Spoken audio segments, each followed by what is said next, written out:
धोखा, मक्कारी और झूठ ये कभी स्थायी नहीं होते। ये आपको पल भर की खुशी तो दे सकते हैं, लेकिन पोल खुलना तो तय है। तो क्या महाराष्ट्र की सियासत में एकनाथ शिंदे के साथ कुछ ऐसा ही होता हुआ नजर आ रहा है? गोदी मीडिया ने तो खबरें चलाई कि अब शरद पवार भारतीय जनता पार्टी में जाने वाले हैं, कांग्रेस को झटका लगेगा, उद्धव ठाकरे का क्या होगा। लेकिन अब जब महाराष्ट्र के सर्वे निकलकर सामने आए तो हालत तो ऐसी हो गई कि मुख्यमंत्री एकनाथ शिंदे को शिवसेना विधायक खुदकुशी करने की धमकी दे रहे हैं। जी हाँ, चौंकिए मत, ये दावे किसी और ने नहीं बल्कि शिंदे के करीबी ने किए हैं। तो कैसे मुख्यमंत्री एकनाथ शिंदे को ब्लैकमेल किया जा रहा है, मैं आपको खबर दिखाऊंगी। लेकिन उससे पहले क्या सर्वे निकलकर सामने आया है, वो सर्वे दिखा देते हैं। ये वो सर्वे है जब से निकला है महाराष्ट्र से तब से सोशल मीडिया पर वायरल है। कांग्रेस गदगद है, उद्धव ठाकरे खुश दिखाई दे रहे हैं, वहीं भाजपाई खेमे में बेचैनी है। क्यों बेचैनी है, इसके लिए आप खबर देखिए न्यूज़ 24 की। देखिए, इसमें लिखा है कि महाराष्ट्र में कांग्रेस के इंटरनल सर्वे पर बोले कांग्रेस नेता नाना पटोले, एमवीए राज्य में 40 से 45 सीटें जीत सकती हैं। तो महाराष्ट्र में लोकसभा सीटें होती हैं 48 और महाविकास आघाड़ी गठबंधन दावा कर रहा है कि वो 40 से 45 सीटें जीत सकता है। ये कांग्रेस ने इंटरनल सर्वे कराया है और इंटरनल सर्वे के क्या नतीजे निकलकर सामने आए हैं आप खबर देख सकते हैं न्यूज़ 24 की। आपको बता दें, इसमें लिखा है कि हमारे निरीक्षक सभी लोकसभा क्षेत्रों में गए और उन्होंने पाया राज्य में बीजेपी विरोधी लहर है। तो बीजेपी विरोधी लहर चल रही है। 48 लोकसभा जो क्षेत्र है उनका दौरा किया गया और कांग्रेस ने ये पाया है कि बीजेपी हारने वाली है और महाविकास आघाड़ी अच्छे खासे मार्जिन से जीतने वाली है। जब से ये इंटरनल सर्वे के नतीजे निकलकर सामने आए हैं तब से जो महाविकास आघाड़ी गठबंधन है वो तो खुश दिखाई दे रहा है। तस्वीरें भी निकलकर सामने आई हैं, आप देखिए कि इसमें उद्धव ठाकरे दिखाई दे रहे होंगे आपको और शरद पवार हाथ ऊपर करके बैठे हुए हैं। ये वही शरद पवार हैं जिनको लेकर दावा किया जा रहा था कि ये भारतीय जनता पार्टी में जाने वाले हैं। लेकिन अब आप देखिए कि इन तस्वीरों ने कैसे भारतीय जनता पार्टी को ही कथित तौर पर झटका देने का काम किया है।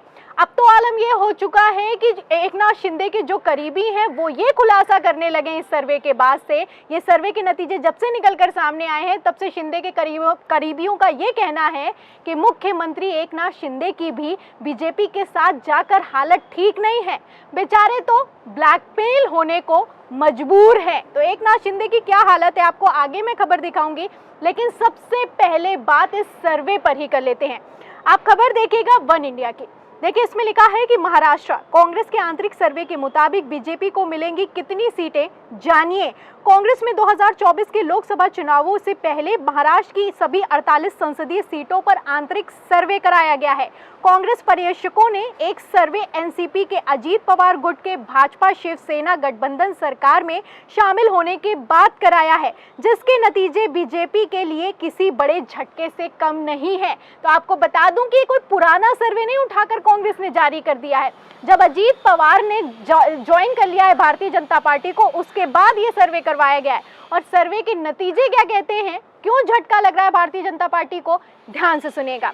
देखिए, खबर में लिखा है कि एमवीए को 40 से 45 सीटें मिलेंगी।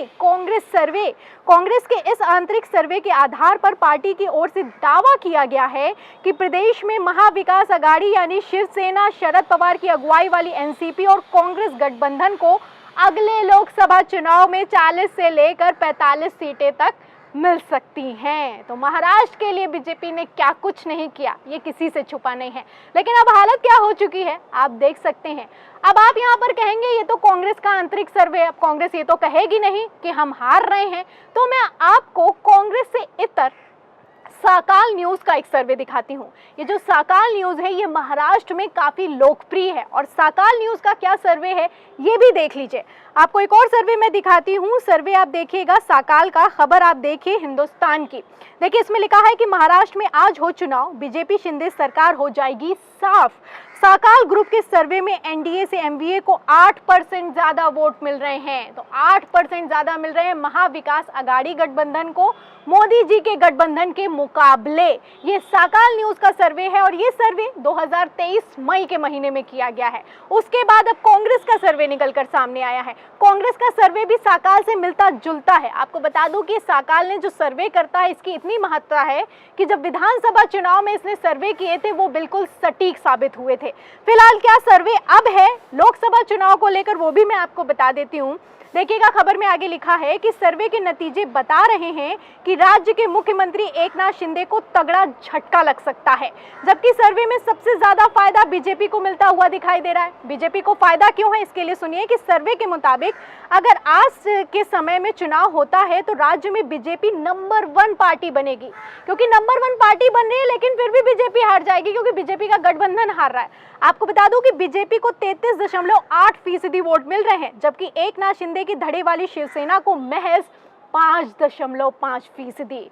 तो जनता समझती है कि किस तरीके से धोखा किया गया है, वो नतीजों में साफ दिखाई दे रहा है, सर्वे बता रहा है।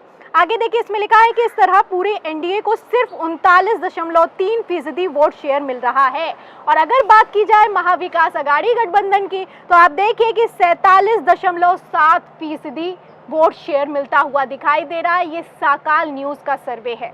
तो इससे आप अंदाजा लगा सकते हैं कि 8% का अंतर है। बीजेपी नंबर 1 पार्टी तो बन सकती है लेकिन जीत नहीं सकती। इससे गठबंधन करो, उससे गठबंधन करो, लेकिन गठबंधन ही अब कमाल करता हुआ नहीं दिखाई दे रहा है, क्योंकि महाविकास अघाड़ी गठबंधन का टोटल शेयर 47% है। इसमें कांग्रेस हो, उद्धव ठाकरे गुट हो और इसी के साथ एनसीपी हो, उससे ज्यादा वोटिंग प्रतिशत मिलता हुआ दिखाई दे रहा है। तो फिलहाल ये तो हुए सर्वे, लेकिन सर्वे के बाद क्या हाल हो गया एकनाथ शिंदे का वो मैं आपको बताती हूँ। ये काफी दिलचस्प है क्योंकि अब खुलासा किया जा रहा है कि एकनाथ शिंदे भी बेचारे हैरान परेशान है और उनको ब्लैकमेल किया जा रहा है। पहले ही ब्लैकमेल किया गया था जब अजीत पवार ने बीजेपी ज्वाइन की थी, तभी जो शिवसेना के विधायक थे उन्होंने ब्लैकमेल किया था एकनाथ शिंदे को, कहा था कि वित्त मंत्रालय आप ही को मिलना चाहिए, हमें भी मंत्री पद मिलना चाहिए, अगर नहीं मिलेगा तो हम उद्धव ठाकरे के साथ चले जाएंगे।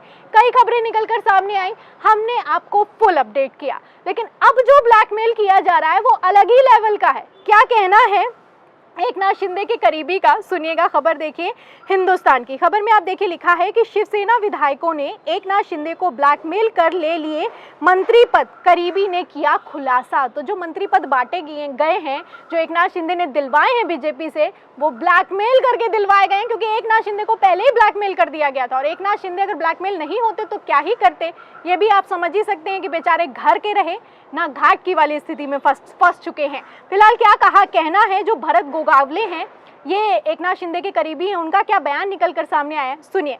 देखिए, खबर में लिखा है कि एक मीडिया रिपोर्ट के अनुसार गोगावले ने खुलासा किया है कि मंत्रालयों के आवंटन के दौरान उनका नाम भी सूची में शामिल था। उन्होंने दावा किया है कि शिवसेना के एक विधायक ने सीएम से कहा कि अगर उसे मंत्री नहीं बनाया गया तो उसकी पत्नी खुदकुशी कर लेगी, तो सीएम ने मुझे कहा कि उन्हें महिला की जान बचानी पड़ी। तो इस तरीके से ब्लैकमेल किया जा रहा है। ये वही विधायक हैं जो कि रातों रात उड़नछू हो गए थे, ये वही विधायक हैं जिन्होंने बीजेपी की सरकार बनवा दी थी। लेकिन अब एकनाथ शिंदे पर कैसे तलवार लटक रही है आप देख सकते हैं। बेचारे एकनाथ शिंदे कितनी बुरी स्थिति में हैं आप अंदाजा लगा सकते हैं। खुद तो मुख्यमंत्री बन के बैठे हैं लेकिन कोई सुनने के लिए तैयार नहीं है। हालत तो ये हो चुकी है कि खुद ही के विधायक तक तवज्जो नहीं दे रहे हैं। तो फिलहाल इस पूरी खबर पर और कांग्रेस के सर्वे पर और ये जो सर्वे निकलकर सामने आ रहे हैं जिसमें बीजेपी का बुरा हाल है उस पर और एकनाथ शिंदे की हालत पर आपका क्या कहना है, हमें कमेंट बॉक्स में जरूर लिखें। वीडियो को ज्यादा से ज्यादा शेयर करें, सब्सक्राइब बटन दबाएं, बेल आइकन दबाएं ताकि हर खबर की नोटिफिकेशन आप तक पहुंचती रहे। मैं प्रियंका, आप देख रहे थे 4 PM। फिर मिलते हैं अगली खबर के साथ, तब तक के लिए धन्यवाद।